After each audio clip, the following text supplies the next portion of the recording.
Hello, it's me, Craig Mitch, and this is your go-to place for everything involving the Virgin Money London Marathon. This is The Long Run.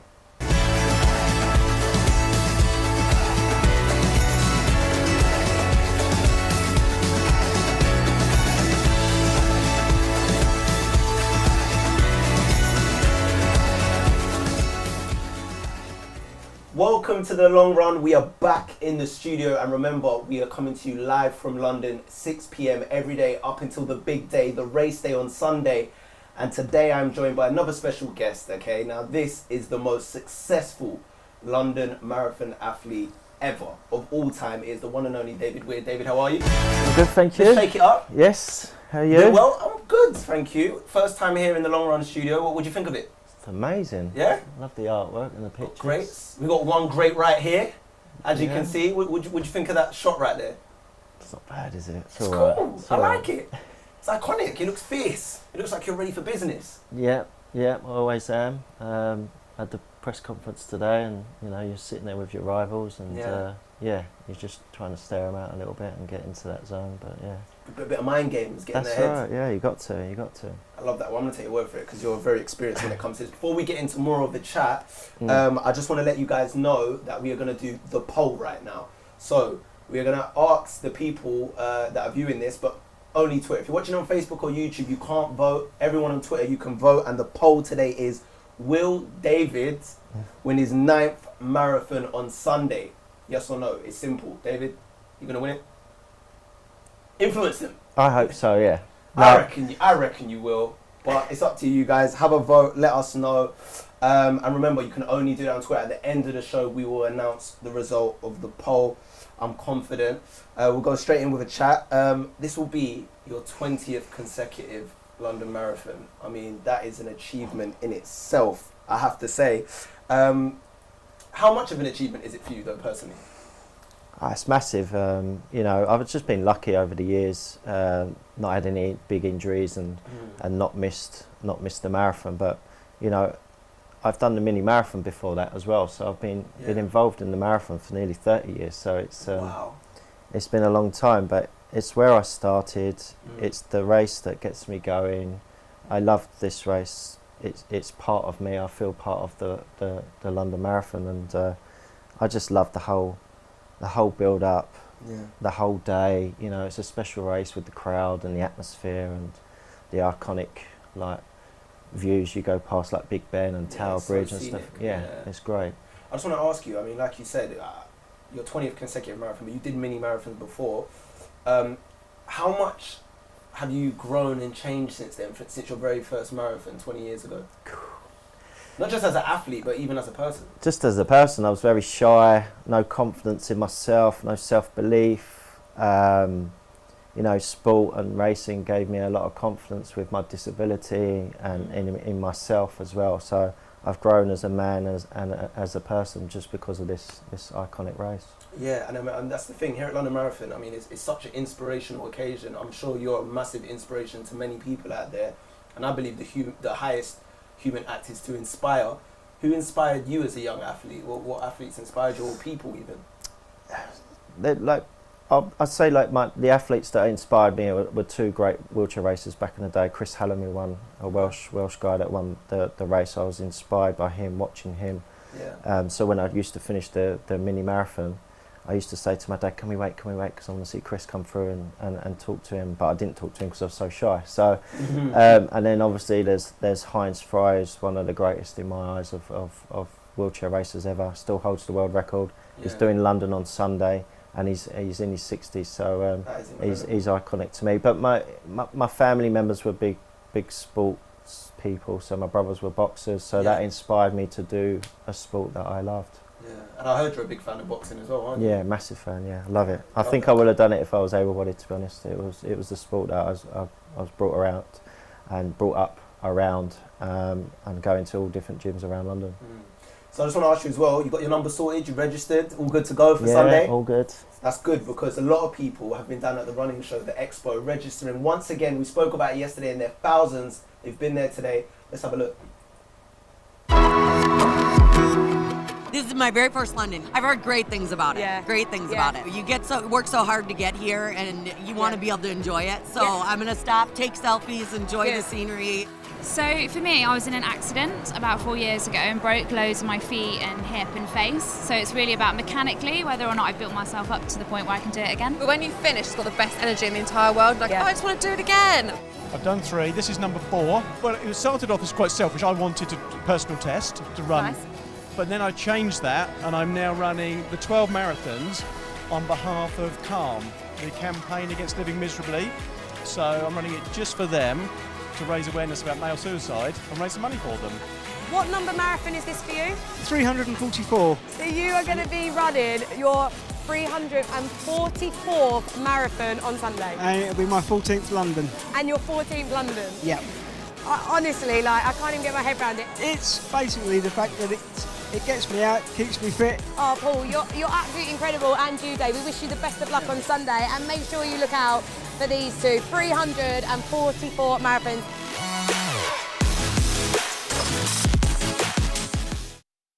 So there you have it, the runners getting their registration on and obviously getting their numbers ahead of the big day.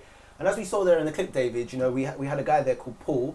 This is going to be his 344th marathon. I mean, that blows my mind. How do you even cram that in a lifetime? He must be doing average of like 12 to 15 a year or something like that. He's got to be doing more. It's crazy. It's insane. And on top of that, as you saw there, he's blind as well. So it really goes to show you that there's no excuses. Anyone, if they apply themselves, can do this London Marathon. 100%. Or any marathon for that matter. 100%.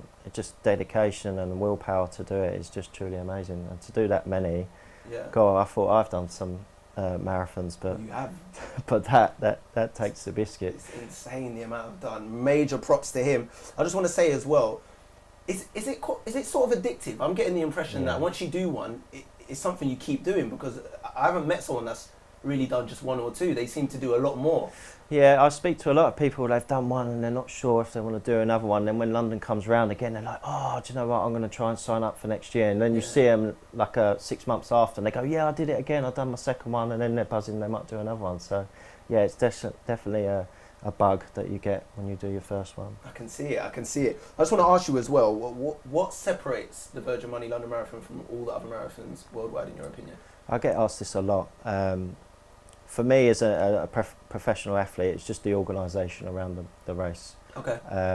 Everyone's organised, everything's there, everyone's friendly. If you ask for something to be changed, it's not a hassle. It's like, yeah, no problem, we'll see what we can do, and then they come back like an hour later, yeah, that's not a problem. But for me, race day, the atmosphere, the crowds, just everything, even the silly things where you get like the scaffolding with all the balloons and everything over each mile, so you know where you are. Some marathons you don't get that. And sometimes I've done a marathon across the world and you forget if you're actually in the race because it's so quiet at some point. So this one, it's loud from the start to the finish. That's interesting. I've heard so much about the crowds making noise. I just want to ask you as well, how are you feeling ahead of Sunday? What's your current mood? How are you feeling physically? Feel absolutely relaxed, more than I've ever been before. Experience does that to you. Yeah, maybe. Just enjoying racing again and enjoying the marathon circuit, and I just feel happy, and I'm at the back end of my career, so whatever happens on Sunday, if I've got to put in a good performance, I'm happy with that now. And I'm sure you will. All right, so I just want to say to you guys that here at Virgin Money London Marathon, we're trying our best to be very sustainable. We want to become the most sustainable marathon on the planet. So, interestingly, Lucozade have actually come up with something called Uhu. Have a look at this.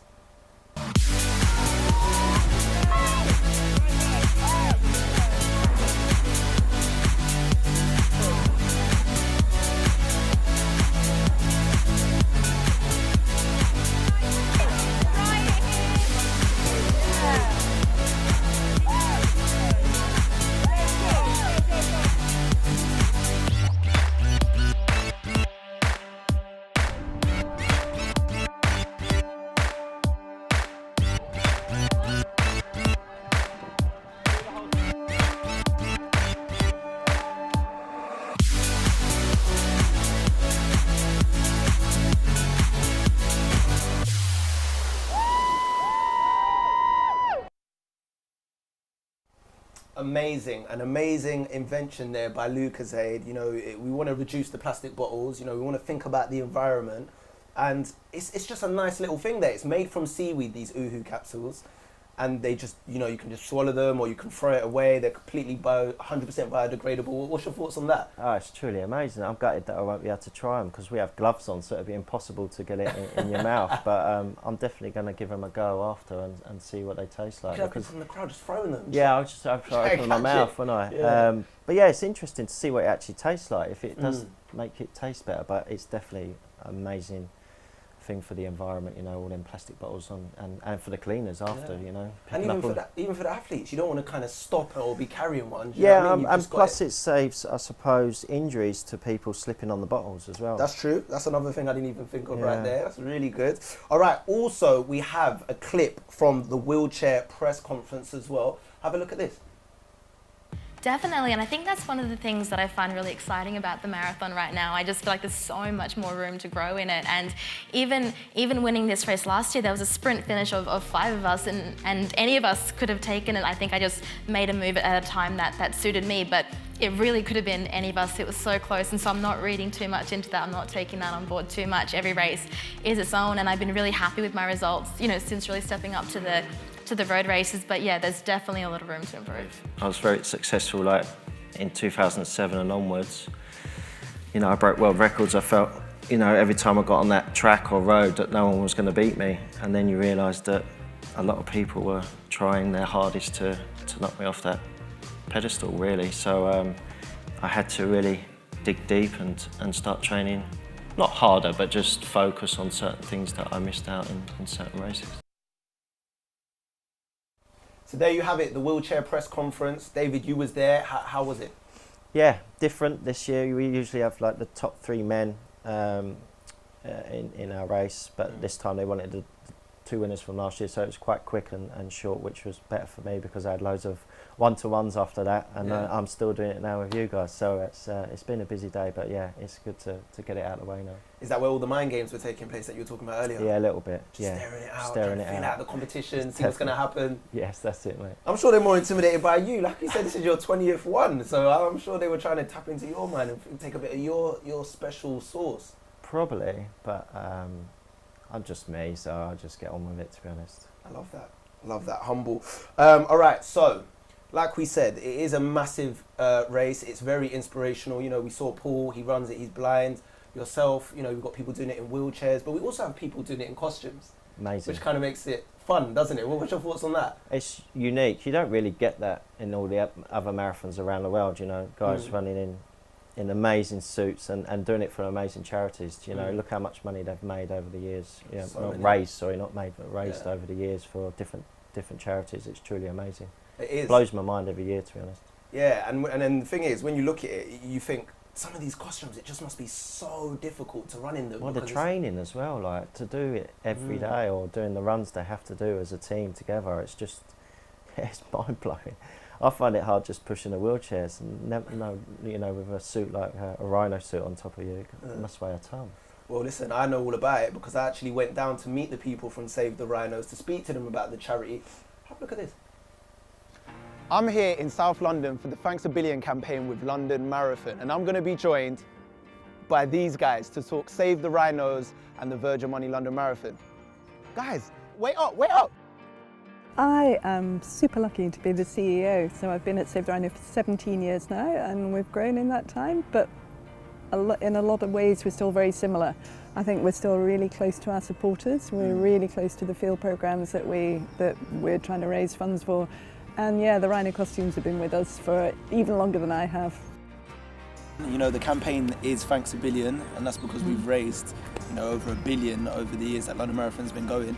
You've ran over 500 miles, haven't you? How much is it exactly? It's 526 at the moment. Wow. And that's in the rhino costume? In the rhino costume, yeah. It's so wonderful that London really celebrates them. You know, I think that people really, it wouldn't be the same without the Rhinos London Marathon. You know, they're so iconic, and I think it's just like, well, you know, if the Rhinos weren't in London, it wouldn't be the same. If the Rhinos weren't on the planet, it wouldn't be the same. It's just so important we protect them.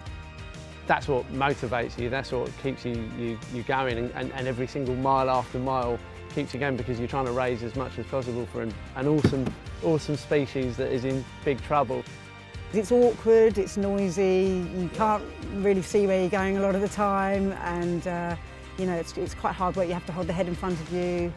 You know, on a hot day it can get so sweaty in there, you just have to pour bottles of water over your head, and but yeah, you should give it a go. See what it's like. I think you should, yeah. Let's do it then. Okay. I'm give it a go. Why not? Let's go.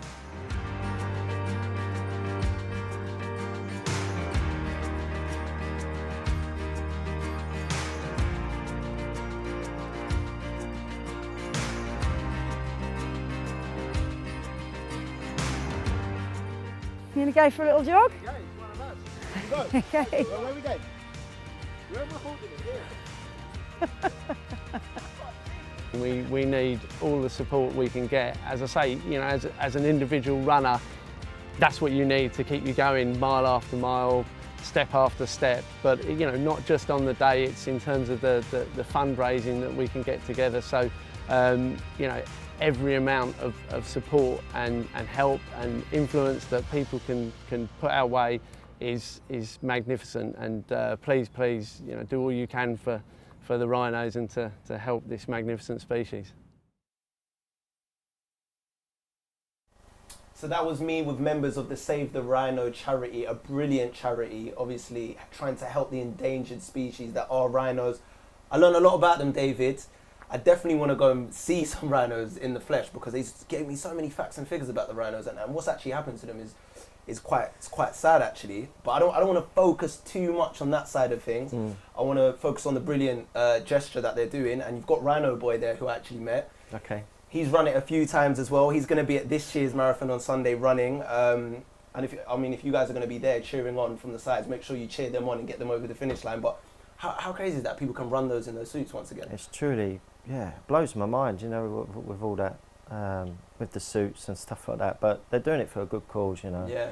And if it saves a few more wild animals, you know, it's so important for the environment. It's great to see. It really, really is. All right, so we're going to get in some questions from our viewers. They've fired some questions at us on Twitter for you. Yep. So I'm going to give it straight to you. So the first one comes from Charlotte, and she says, what's the best part of the race? The finish. When it's all over? When it's all over. Yeah, there's different parts of the course that's quite challenging. So the first bit's usually pretty quick for us, and then we have a big downhill at about 3 or 4 miles, which is pretty quick. But I always like the last bit when you're coming up the embankment, and you know you've only got a mile or so to go. But usually it's quite a tough bit of the race. But yeah, I enjoy that bit. I like that. All right, next question comes from Kevin, and Kevin says, do you still get nervous at the start after so many marathons? Yeah, of course. I sort of get nervous to build up. When I drove up here yesterday and going over the bridge, you know, you start going through the race straight away when you start seeing, you know, the Tower Bridge, and you know that's nearly halfway of the race, and then you come back on yourself. But on race day, yeah, I'm quite nervous in the morning, but once I'm in my chair and I'm starting to warm up, it goes. I think, well, it's too late now, I'm here, I've got to just do my best now. Just focused in the game. Thanks, Kevin, for that question. Next one comes from Andy, and Andy says, how do you prepare for the marathon? Has this changed after 20 years? Yeah, sort of. I have a few more rest days because I'm getting too old. So don't look it. But my training plan stays the same pretty much. But the week leading in, I sort of tone it down and just do less training sessions, but more on like a bike turbo. Yeah. So I have it in my room upstairs, and I just train on that. Okay. And I'll do like a 30 to an hour interval sort of session on that. But yeah. That's interesting. All right, next one comes from Katie, and she says, what's your go-to mantra when the going gets tough? Thinking about all them tough training sessions you've done when you're feeling like that in the race.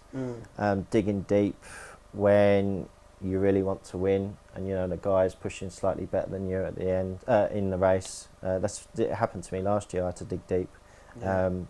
With the last 2 miles coming up to Big Ben, I remember Daniel Romanchuk made a sprint up a slight climb, and I didn't notice that he went, and I had to catch them, and I thought it was too late. So you have to dig deep in the final sprint, and that's what I did, and obviously I won last year. Amazing. When the going gets tough, tough gets going. I like that. There you go. A couple lyrics. Martin said, will you try and complete the Abbott World Marathon Majors and get your 6 stars. Yeah, I missed out. I should have got it in Tokyo in March, but training wasn't up to speed as I liked it to be, so I didn't want to go to Tokyo and get disappointed if I wasn't racing at my best. Yeah. So it will come. So next year when I get to Tokyo Marathon in March, I'll get my 6th. Yeah, so I'll do the rest of the marathons at the end of the year as well. Definitely will come, so I hope that answers your question, Martin. And obviously we've been talking about the race, the racers, you know, the charities involved, but there's people that make all of this happen, the people that build it and make sure that there's actually a course and a running show for you guys to get registered. So let's have a little look at the behind the scenes of the build of the montage.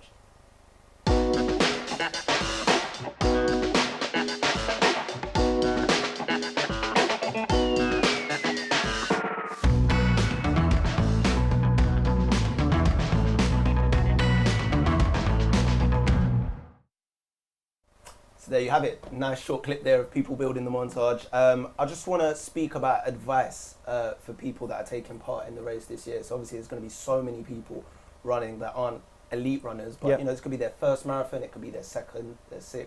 What's the best advice you could give those people? Just go to your training plan that you've had all winter or all year, how long you've been training. Don't go off too quick because you might be with other people in your time zone that you've been selected to go in. And just enjoy the day, to be honest.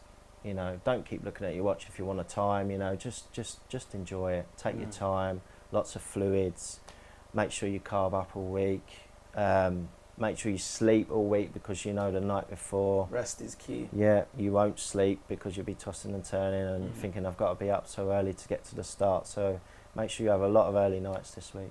So there you have it. Those are the words and the tips from the man that knows all about it, because this is going to be his 20th race in the London Marathon. Before we head out, do you want to know the results of the poll? Go on then. All right, so the result of the poll, is he going to win it? 87% people have said yes. 87% of people said you've worked. So 13% of people are haters, basically. How can you hate on this legend? It should have been 100%, but 87%, you'll take that, right? I'll take that all day long. All day long, considering there's competition as well. That's right. So there you go, you have it right there. We've come to the end of the show. David, if you could sum up, finally, the Virgin Money London Marathon in just one word, what would that word be? Greatness. Oh, I'm just getting goosebumps with a word like that, greatness. It's been an absolute pleasure, you, David. Thank you nice for joining you. us. Guys, remember, we are going to be back tomorrow, 6 p.m, Facebook, Twitter, YouTube, at London Marathon. So make sure you join us, and we'll be joined by the one and only Sir Mo Farah. So make sure you're tuned in for that, and we'll see you next time. This has been The Long Run.